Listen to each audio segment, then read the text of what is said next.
Hello, everyone, and welcome to the WSSEA 2024 fall season. We've got one game left before playoffs. That's going to be a crazy wild card game here, for you in just a few moments. We got an exciting best of three. But first, I've got to introduce this legend to my digital left over here. Kaizo, how are we feeling, my friend? I'm feeling great, man. I am very privileged to be back here on the desk with you. It's been quite a minute since I've gotten the opportunity and the honor to work with Mr. Hot Sauce, so I am definitely dialed in here, and I'm ready for some Overwatch action, baby. And I am also going to be taking very careful attention to make sure that every single one of these pronunciations are Wapato, Mr. Hot Sauce.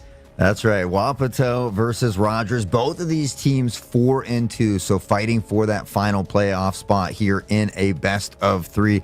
And last I heard, we are going to be starting out on Kings Row, so a map that everybody is very comfortable with. And I mean, we're all pretty familiar with it as well, so it should be exciting. Yeah, definitely going to something that you're pretty familiar with is, I think, the direction you want to be going in here, especially if you have your playoff hopes on the line. You don't want to throw too much caution to the wind, and sticking to what you know and what you've probably practiced a whole lot more is, I think, the correct direction for them to be going in here. Yeah, well, before we get going, while we got just a free moment here, I do want to give a huge shout out to ZOTAC Gaming for powering today's stream. Thanks to their incredible support, we're able to bring this broadcast to everybody here today across the kind of scholastic esports scene. So let's make sure we show our appreciation to ZOTAC and give them a shout out on social media. You can do that by using hashtag powered by ZOTAC or hashtag ZOTAC USA as well. And I'm excited for this one. I know obviously we won't see the new tank today, but Overwatch testing out a new tank this weekend as well. And just a lot of fun things going on in the Overwatch scene. Yeah, we're going to be sticking with what we know a little bit better, though, so no new interesting toys. We're still going to be sticking with the Mauga, the Orisa, the Sigma, all that fun stuff that you're already pretty accustomed to, and I think that's probably for the better, Hot Sauce. I don't think that either one of these teams would have been super excited to have a monkey wrench thrown in the plans here at the later stages of the season. I think that, I don't know if you mentioned this yet, both of these teams 4-2, so both on pretty even footing here, making sure that every single step that they take is going to be in the right direction here in the playoff season. And I'm bursting with excitement, man. I haven't gotten to do Overwatch in just a minute, so this is going to be a blast. Yeah, and again, unfortunately, a lot of the games we've seen this season have kind of been 2-0, but I mean, with both of these teams having a very even record here, hopefully it'll be an exciting one. Maybe we can go all the way to the best of three as well. And as we get loaded for that game, I will take a moment to thank LANFest as well for continuing to build healthy communities through gaming with 23 different chapters across 18 states, over 150 different events a year. So we strongly encourage everybody to go to LANFest.com, check out the chapters near you, and hopefully we can find an event near you as well. And I want to bounce back, actually, and go to that, you were mentioning the ZOTAC. It is the giving season, man. If you are looking for an upgrade on your PC, or if somebody that you know is also maybe looking to make some modifications here in the holiday season, go to zotac.gg, zotac.com. Make sure that you direct all of your best attention their way, because they make some great high-quality stuff there, and you know that you would want to get that in your build if at all possible. Hey, I mean, that's a great point. That almost segues me to our last sponsor as well, or an additional sponsor is Seattle Built PCs, and they've had, we got to thank them for their continued support through many seasons here at WSSEA as well. Seattle Built PCs are custom PC builders trusted by the pros since 2020, so you definitely can't go wrong with Seattle Built PCs as well. Ultimate performance, one-of-a-kind aesthetics, and that small business value. So we certainly appreciate each and every one of our sponsors here today. I know the students do as well, but I'm excited to be able to bring the action here as well and get to showcase what young, great talent we have here across the high school scene. And it looks like, I think Route 66 is maybe, we got a little sneak peek there, but Route 66, I believe, is going to be the direction we're going in here first. So it's going to be Escort here on game number 1, Hot Sauce, which means that going to be a very different sort of look than you would traditionally think if you were maybe going for a control map starting off. This allows teams to develop momentum and keep that momentum throughout the game. If you have something like a control map, it feels like you're really grounded in one spot and you have to just fend off the wolves from all angles, but you can really start to get some very both metaphorical and literal momentum with you if you're going on this escort map, if you're on offense, or across the way, obviously on defense. If you can stop that from even unlocking in the first place, we could be in here for a much shorter game than you would really expect. Yeah, I initially thought maybe heading to Kings Row. I know there was maybe a little bit of discrepancies to work out about what map pool that we were going to be in. But honestly, I see a ton of Kings Row. I would not be disappointed to be heading to Route 66. I personally love this map as well. You start off in that gas station area, eventually getting into a little bit more of that windy western town complex, but there's still long sight lines where that Widow or that Ash is valuable. And then at the end, you get inside in that bunker, and it's a lot more close quarters. There's that one long hallway for a long sight line there to potentially work off of that maybe a Hanzo or something. But again, you get a little bit of everything. The scenery is great. It's aesthetically pleasing to the eyes as well. And so again, if we get Route 66, I would be happy with that. Yeah, Route 66 has been a favorite for me all the way dating back to the years of old in Overwatch 1. We're still getting word from production now, not quite sure which of these two maps that we're going to be working with, but I do want to touch on what you mentioned about these open sight lines on Route 66, because I do think that's so important to the way that you play this map. You brought up the Hanzo and the Widowmaker, but even things like a Pharah can be very comfortable on this map, just so much space vertically to work with, where obviously if you have a roof above you, some of those sight lines get a little bit cramped. You can't get as much space to work with. But here on Route 66, man, if this is the direction we're going with, it's going to be a whole lot of different angles to work with. So probably not going to be seeing things like the Reinhardt on this one, just because can't really point the shield in one direction. Going to have a lot more flexibility here if you want to deal with all of the different lines of sight that are going to be coming into, honestly, both the attacking and the defending side. Yeah, I mean, on top of the lines of sight, you have the different verticalities in this map, which is why people like, Pharah that you had mentioned, as well as Baptista, Diva, anybody that can kind of get up, especially on offense as well. If you're looking to push your opponents off of that high ground, give yourself a little bit of footing. And it's interesting as well. A lot of times we see teams kind of play right up in this first little line, this first little pathway here, which is where I like to play as well. But a lot of times we also see some teams more recently playing back on gas station, kind of giving up a little bit of that first space and playing that choke point of that corner, which it is a little bit longer of a spawn walk back for that offense. But and it works for some people, but I still like that kind of more aggressive, in your face. Let me, prevent as much space as possible from being taken.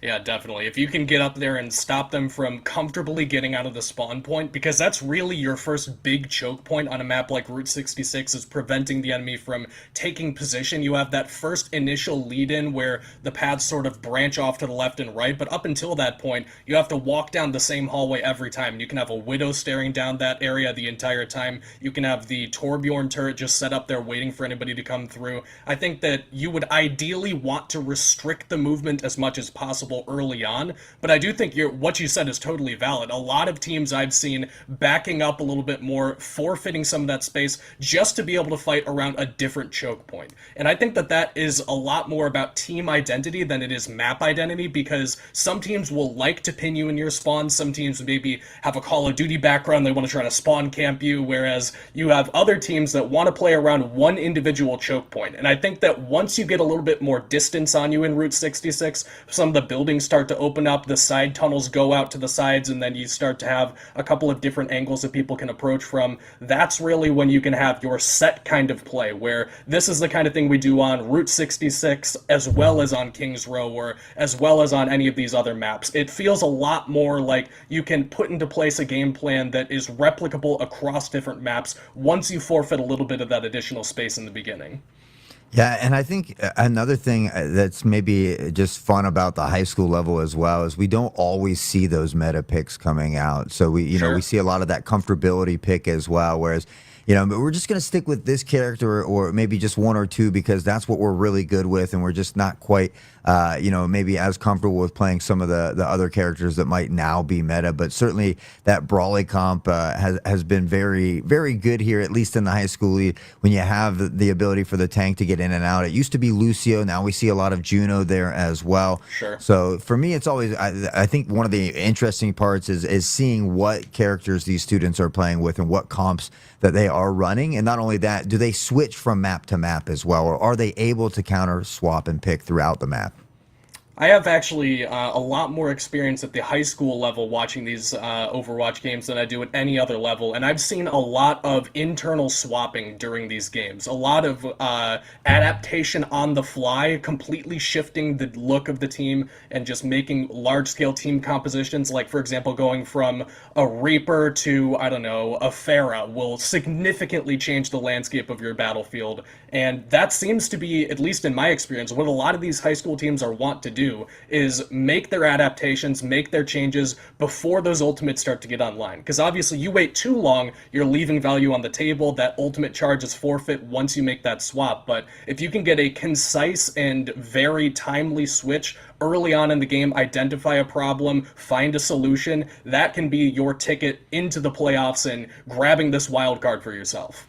And that's an interesting point too, because at times we've seen maybe teams just waiting a little bit too long because they're so close to that ult, but then they keep going out and they keep dying. They never really get that ult as well. And so sometimes you might be incredibly close to that ult, but if your team is going to get more value as a team, then it is best to just go ahead and switch, which I think is tough. Sometimes realizing that switch should have came out earlier than later can be a tough thing, but that's where that mental aspect of the game comes in as well. You can't let past decisions haunt you, especially while you're already, in a game and only have a few minutes left to make these split-second decisions. So the ability to just GG, go next, power forward is also an incredibly, important aspect that a lot of these students do, possess.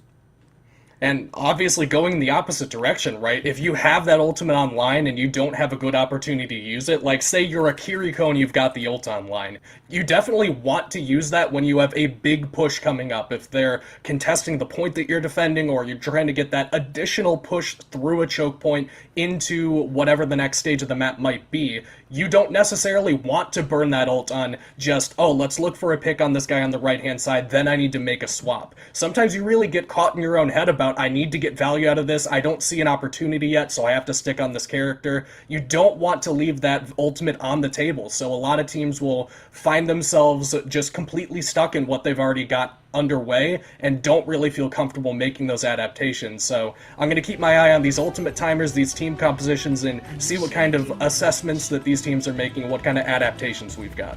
Yeah, the ult economy is equally as important, and even times we've seen people have their ult and they continue to hold on to it looking for that perfect moment, but it just never shows up and they never use it. I'm more of a fan of just using it shortly after you get it, even if you only find one or two picks or you solo ult someone. Any value that you can get out of it that will potentially lead to a team fight being won, and then work back toward getting multiple ults in a half or whatever it might be. So I'm a big fan of using it when you got it, but we got about 35 seconds on the clock till this one starts, and we got to take a little sneak peek at the compositions here.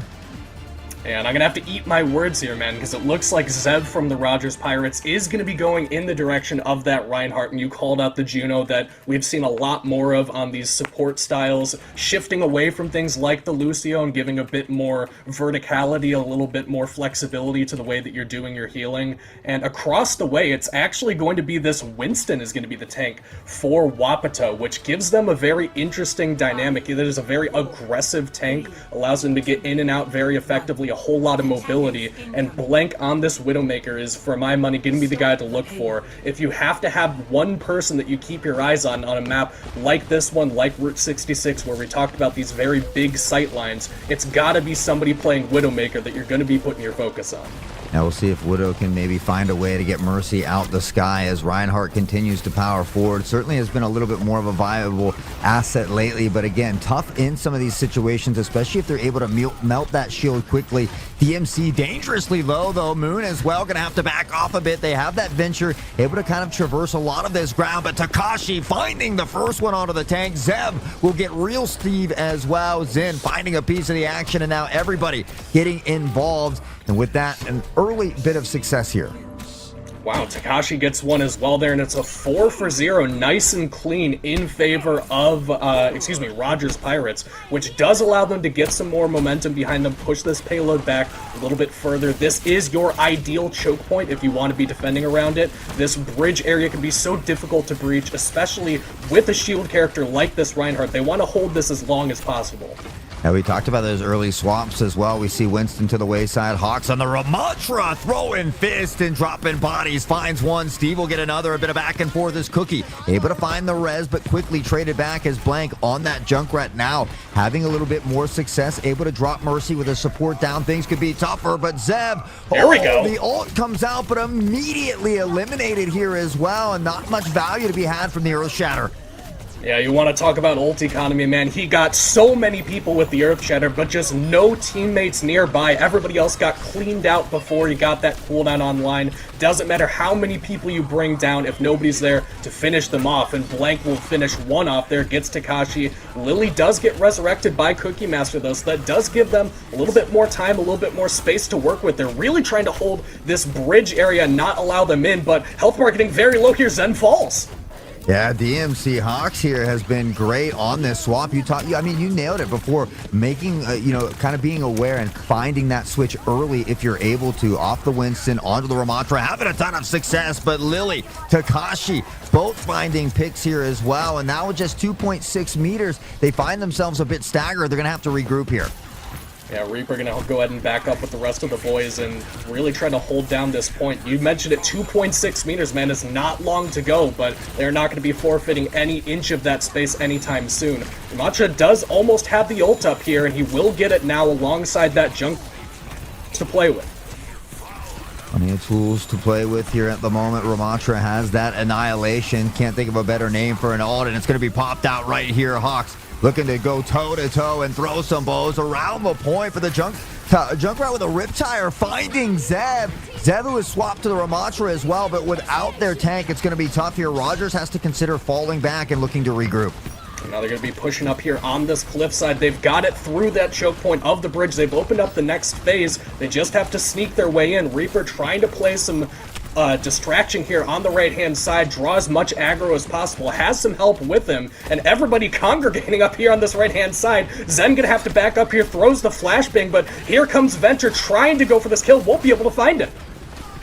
Yeah, unfortunately not able to get that one. Venture has been very deadly this entire season as well. A lot of students really utilizing the mobility and the power of Venture. That ult is hard to deal with at times as well. Now up into the face, as we see kind of fighting back and forth. DMC Hawks is dangerously low on the Ramatra. The tank trying to stay up. Blank low as well. The supports working overtime, but Zev, Blank both finding picks here as well, and still a 4v4, but not for long. Zen finds a pick, and Cookie will get a res. Zev has the ult online. Annihilation is ready to go. The Caspi player, Zen, also, Zev and Zen, wow, just realized that. Doesn't matter, they've both got cooldowns ready, and they both aren't going to need them as they successfully wipe out the side of Wapato on the defense here and buy themselves a bit more breathing room. This is a bit of an awkward spot for them to try to defend just because it's right on the other side of that choke point. There's only a couple of different ways that they could get in, but Real Steve already taken a spill.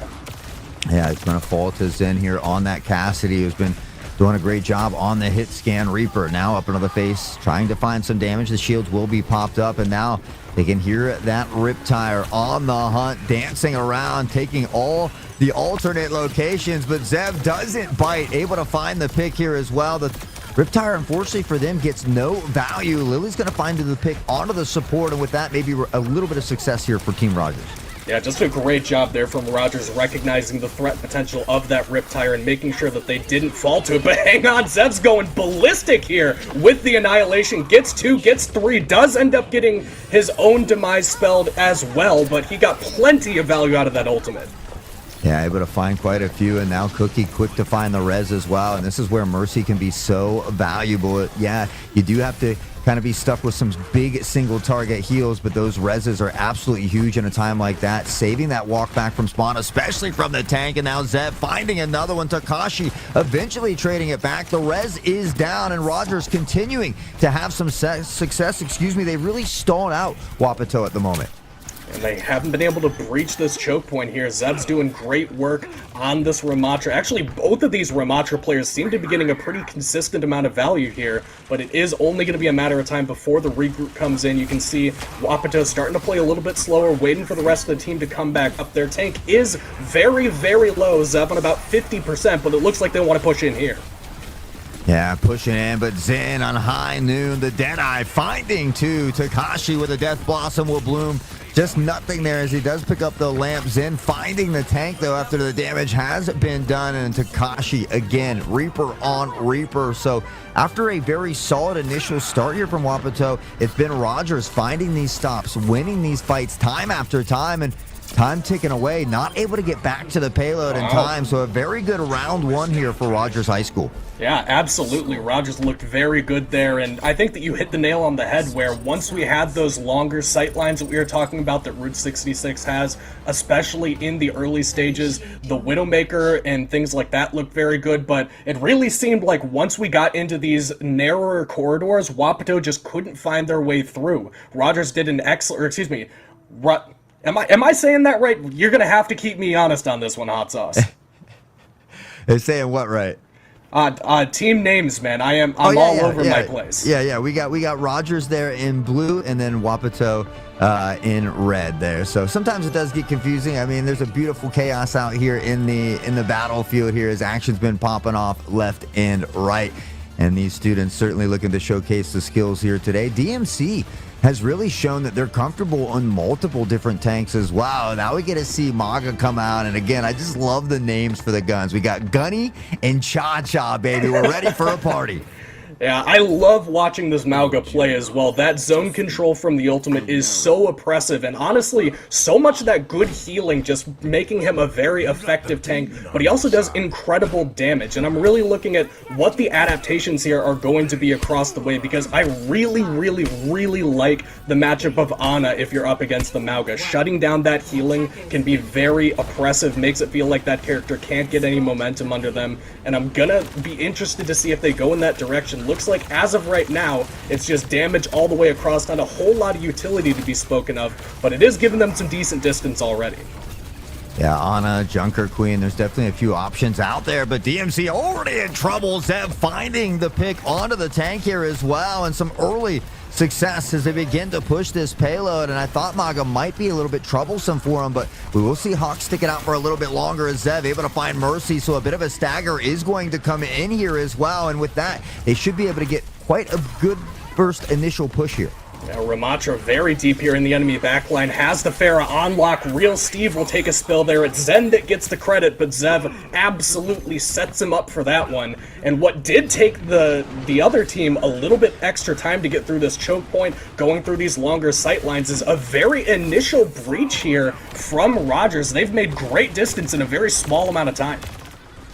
Yeah, Ramatra's doing a great job of being up front and not only applying a lot of damage, but being able to mitigate it here as well. We saw the shield come out, obviously able to change forms, and with Zen finding this first pick on the Real Steve, they continue to find these opportunities where they have that player advantage. We can see Kariko in the back line, but nobody really in contention here. And Zen with a triple kill off the Deadeye. Takashi will find one as well, and it doesn't look like they're slowing down anytime soon. No, they're going to push straight through that choke point off the back of Zen, getting that huge Deadeye as you mentioned. And you got to keep your eyes on this Cassidy, man. You cannot allow him to sneak in unnoticed, especially when he has that Deadeye available. He gets so much value out of that ultimate and really single-handedly pushes them through to the next stage of this payload. If it weren't for that Deadeye, I think we're still probably trying to push through that bridge section for another couple of minutes, but Zen with a fantastic find there. Yeah, you know, and Zen making it look much easier than it is. I never have that much success with a Deadeye. Absolutely. Takashi finding two. Zev throwing fist right up here in front of all the action. The annihilation will come out, but it's only good for one as Hawk's able to find the exchange and win the battle of the tanks. Moondust will pick up on Takashi here as well. And It's pretty much do or die at this point. It's a last stand, and 4 minutes still on the clock. Yeah, that is a lot of time to work with, man. Wapato do have the chokehold of the payload right now, and this was where, across the way, Rogers did find that this was the most difficult area to push through. Right after that bridge seemed to be the most difficult point. Now we've got to swap up to that Mei from Zen, so a drastically different look from the Cassidy, but already gotten some good value out of it. Already gotten some good value. Zev finding blank here early. Takashi has the Death Blossom here as well, looking to work into position. The barrage will come down, but no value from that as well. Zen on the Mei now has sniped Real Steve out of the sky. Zen pumping off, showing he can do it on multiple characters. DMC will eventually get a trade back, and now running it down with a hailstorm of bullets. The Gatling guns are being let loose. He jumps in as well, trying to buy as much space as possible. Does fall quickly though. Zen and Zev each good for one. Cookie Master will find one as well. Resurrection in place onto Lily, and it's actually going in the opposite direction. They successfully pushed through that last point. We had 4 minutes left, and it only took them 1 to find their way through. Yeah, good solid fight there from both squads, but Rogers coming out on top. And again, I thought they were going to be able to bring it back there a minute. DMC on that Maga had a lot of success, but we do get to take another look at the play of the game. We already know what that one's going to be. The Dead Eye, the High Noon coming out with a triple kill. Takashi finding the 4th and really just securing that first checkpoint with a lot of extra time in the bank. Yeah, and they made it look very concise there as well. I don't want to say easy, because it definitely did look like there was a bit of a struggle there, and there was a lot of those adaptations that we were mentioning. You brought up previously all of the different tanks that DMC was cycling through. We got to see a bunch of different looks out of him, but also Zev on all of these different characters. I mean, you don't typically think of Mei as a precision shooter character in the same way that you would think of like things like that Cassidy, but he was popping through at the headshots, getting that good utility from things like the wall and the slow, but also finding those long range shots. That's what I think really separates a good Mei player from a great Mei player, having that additional step to say, I'm not just utility man, I will do this big damage if you're going to stand still. If you're going to hang out and fair ult in the air, I will put an icicle directly between your eyes. Yeah, I think a good Mei is so much fun to watch because there is so much different ability there, whether you're isolating the fights with the wall, slowing down some of that potential with the left click, or sniping with the right click as well. There's just so much versatility that can be utilized with her. And again, super fun to watch when you get to see someone who's talented and can really showcase all the abilities and skills of Mei. And certainly doing that there in map number 1. I mean, Wapato looked very good initially coming out in those first few moments, but I think once Rogers locked in, Wapato didn't quite have an answer. So some teams are a little better on escort than they are maybe control or things like that. Sure. So I do believe we might be heading to control next. Of course, because Wapato did lose, they would then get to choose that map as well. So they can go kind of more toward that comfortable pick for them. Yeah, and they're going to have to find something a little bit more comfortable, because it did look like they really started to struggle, especially around those claustrophobic choke points on that map. They looked very good once they had a bit more space to work with, but once things were much more up close, it's a lot more reaction time as opposed to planning. You don't have a whole lot of time to decide what you're going to do. It's really just working off of reflexes, and it seemed like Rogers were a lot better at those snap decision, fast twitch muscle kind of movements in those fights, where you go straight through the choke point, immediately into the enemy backline, and you have to make decisions very quickly and very effectively. I think that Rogers demonstrated they're very capable of that. They're very comfortable with doing that. They had a lot of very good, controlled, very concerted pushes working together as a team, whereas Wapato seemed to be a bit on edge and really not sure of themselves when it comes to what direction are we going to be holding, who's going to be holding this angle, who's going to be dealing with, for example, the Cassidy. Do we know where he's at? Do we know if he has that Deadeye, that High Noon available? Seems like some of those questions were just a little bit too unanswered there from Wapato, but once you have this moment to take a breath, get a little bit of additional time to determine what kind of adaptations you want to make going into Game 2, this can be your reset point where you realize, all right, we gave up the first map, that's all right, we just need to make sure that we really bring things home here in game number 2. Yeah, and the team synergy for Rogers. I feel like Zev and Zen probably play together both in school and out of school. I don't know if it's just the names having that little iteration there, but I feel like they do everything together. They're on the soccer team together, whatever it might be. But certainly showcasing some very good team synergy. And again, we saw moments of greatness from Wapato as well, but I think it was just that consistent gameplay, being able to win consistent fights consecutively as well. And so Rogers is doing a little bit better job of that on Route 66, but that's why we love a best of three. Plenty of time now for Wapato to turn it around here in map number 2 and hopefully extend us into a map number 3. Yeah, and I don't want to preach my own narrative here onto these teams, but it really did seem to me like Wapato's shining moments were when they could take a deep breath, make some plans, and use all of their ultimates together. Because there were a bunch of different times in that first game where Wapato presses all of the nuclear buttons all at the same time, and then they're just standing on the payload, and there's nobody from Rogers even close by. A lot of these skirmishes seem to be going in the direction of Rogers, but that set play that I was talking about before the game started, when you have that prior planning, when you have that communication and coordination, that seems to be where Wapato shined the brightest. So I'd like to see a little bit more of that kind of coordinated set play here on the control map. You do have a little bit more time to work with just because you know exactly where people are going to be coming into. You can hold down and as opposed to having to make these constant adjustments, shifting back, shifting forward, coming up on different angles. This is, in my opinion, where Wapato could look much better than on the previous map. Yeah, I mean, it's certainly an opportunity for them to showcase some of these skills. Antarctic Peninsula, I do believe, is where we're going. So a lot of fun sub-maps here on Antarctic Peninsula. For me, again, I think it's going to be interesting, or I want to see what team comps that we're going to go with. Are we going with what we just had on Route 66? Are we mixing it up? We saw DMC able to do that, but I felt like we didn't quite get as much value out of the Reaper as what we saw on the other side of things. So hopefully we can find something here that works with this comp, maybe something a little brawly in your face and able to get back as well. But I mean, I feel like that first game was much closer than the scoreboard would tell, even though Rogers was able to pull it out pretty quickly. But I'm hoping that Wapato will be able to battle back here in map 2. And I do think that you're probably right to point out the brawliness of it, especially on Antarctic Peninsula. I think that characters like the ones that we've seen so far from Zen and from DMC, like the Ramatra, we've seen the Mauga as well from them, the Reinhardt, maybe not the Reinhardt, but the other two for sure, I think that are the kinds of picks that you want to be going into this next set with. I think that Orisa probably one that I'd throw in that conversation as well, something that penetrates very well, can just break onto the point or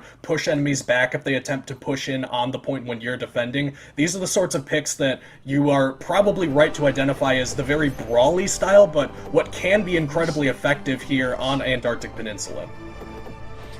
All right, here we go. Just 20 seconds on the clock before they can both head to the point. This is an interesting submap as well because you have that high ground just over the point.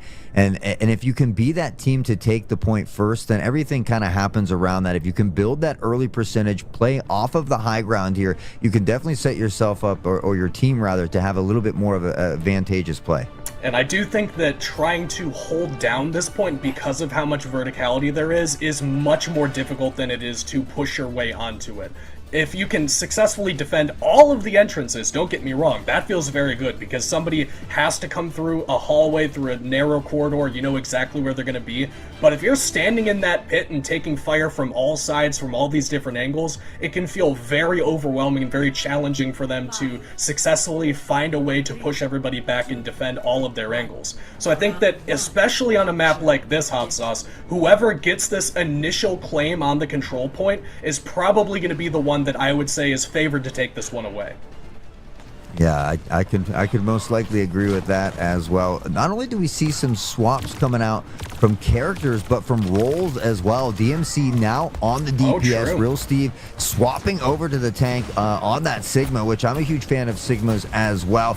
We do see a Lucio coming out this time as well. Some early picks from Zen to the Moira here. Leo finding a couple of their own, and maybe some new members coming on the roster here as well. Trade out there from the Cassidy, one each, and it's going to be a contested point here. Moira's going to have to face off against this Reaper, and it is not going to look good for him. They're still trying to take down the rest of the members on this point, trying to clear that one out, and they do end up grabbing that one successfully. So Rogers are going to be the ones that manage to secure this point first, and now the question is, where are they going to play defense? Do you want to try to defend this pit, or are you going to play very aggressively up here around these choke points? Looks like it's going to be the second one as they push their way in through this corridor. They're just going all the way balls to the wall.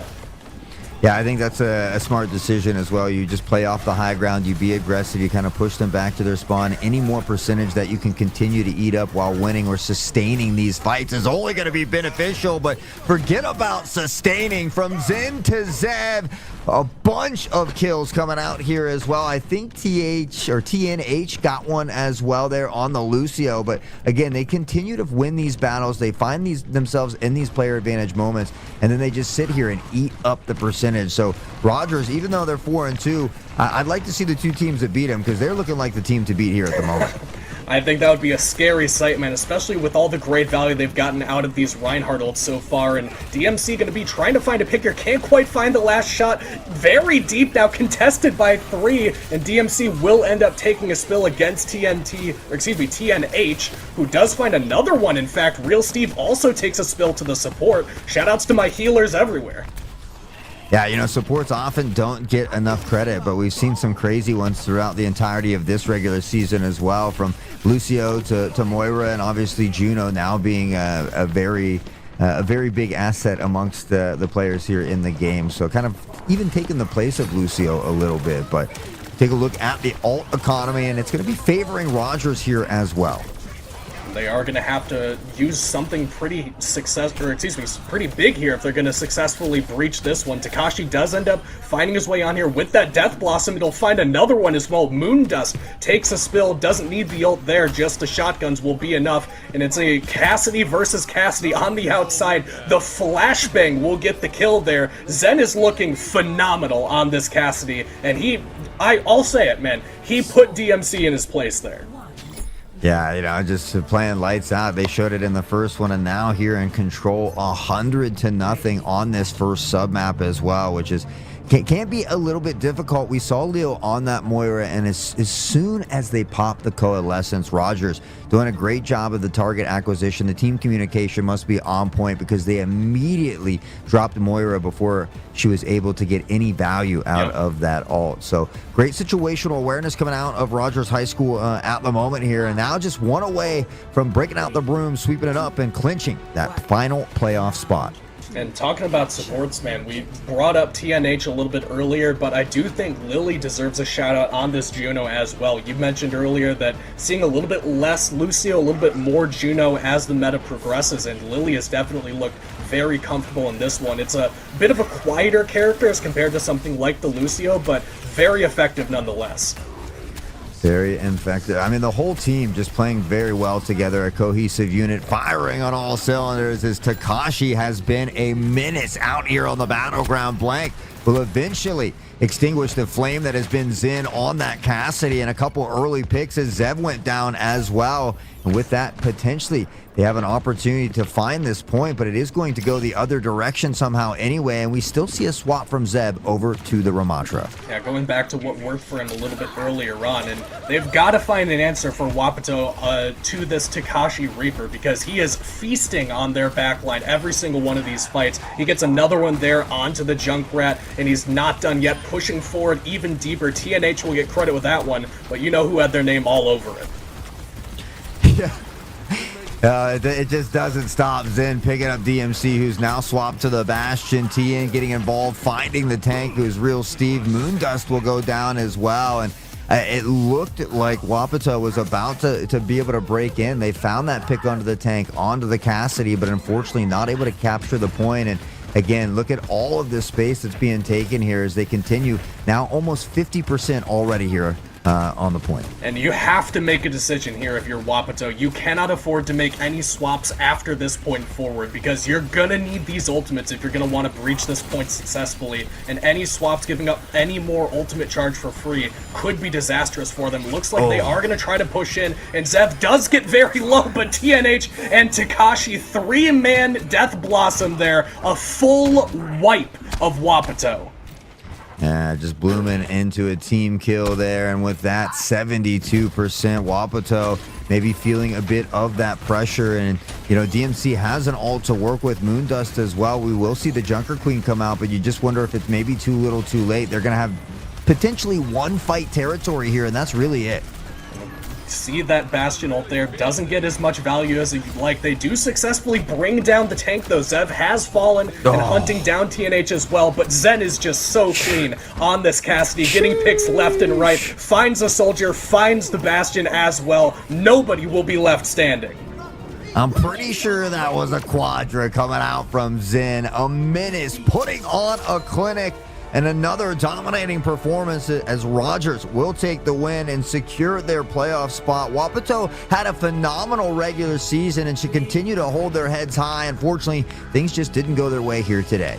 No, they absolutely came up against the unstoppable force that is Rogers, and we'll get another look here at that Death Blossom there at the end. Does manage to get 2 with that one, and we'll find the last couple of shots with the shotgun there, and that really cleaned things up and prevented any momentum from being gained there from Wapato at the end. And big shout-outs to Rogers, man. They seemed like every single player on their team had their individual star moment throughout this one.